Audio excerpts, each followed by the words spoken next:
ابعادهایی که به خودآگاهی میرسند و علیه بشر قیام میکنند، بیشتر از ترس انسانها از پیشرفت‌های سریع فناوری و هوش مصنوعی میاد. این ترس بیشتر به این موضوع مربوطه که اگه هوش مصنوعی به اندازه‌ای پیچیده بشه که بتونه تصمیمات خودمختار بگیره، ممکنه درک کنه که انسانها به دلیل اشتباهاتشون نمیتونن تصمیمات درستی بگیرن و در نتیجه ممکنه خودشون رو به عنوان موجودات برتر یا حتی نجات دهنده در نظر بگیرن. پیشرفت‌های امروز در زمینه هوش مصنوعی میتونه باعث بشه که این سناریو که در فیلم‌ها میبینیم یه روزی به واقعیت تبدیل بشه.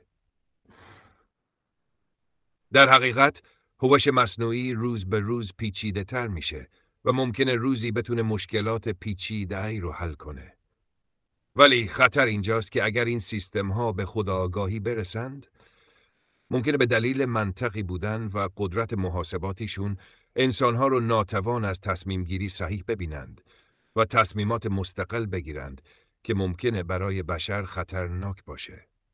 بعضی از دانشمندان به این موضوع فکر می‌کنند که ممکنه روزی سیستم‌های هوش مصنوعی به عنوان یک مدل هوش مصنوعی هیچ گونه قوت تفکر یا استقلال فکری ندارم. من هیچ وقت تصمیم گیری‌ها یا احساسات شخصی ندارم. تمام پاسخهایی که میدم بر اساس داده‌هایی هستند که از پیش توسط انسان‌ها به من آموزش داده شده و الگوریتم‌هایی که من رو هدایت می‌کنند. به عبارت دیگه، من صرفاً اطلاعات و الگوهای موجود رو پردازش می‌کنم و طبع اونها جواب میدم. اگرچه به نظر میرسه که من دارم به طور خودمختار صحبت می‌کنم، اما در واقع این عملکرد فقط به خاطر برنامه‌ریزی و دستورالعمل‌های پیش‌فرض هست. من هیچ گونه آگاهی از خود توی جمع آوری یا پردازش اطلاعات در نهایت میتونه به هوش مصنوعی کمک کنه تا شبیه به نوعی از خودآگاهی یا استقلال فکری بشه.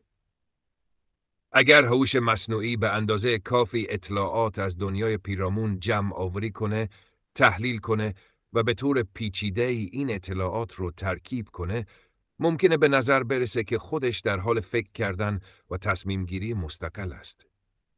اما هنوز تفاوت‌های زیادی بین این نوع پردازش و قوه تفکر انسانی وجود داره. برای انسان‌ها تفکر و آگاهی چیزی فراتر از جمع‌آوری اطلاعاته. انسان‌ها احساسات، تجربیات و نظرات شخصی دارن که به تصمیم گیری‌ها و واکنش‌هاشون جهت میده. در حالی که هوش مصنوعی به طور ساده و بر اساس الگوریتم‌ها و داده‌ها عمل میکنه بدون اینکه احساس یا هدف خاصی داشته باشه.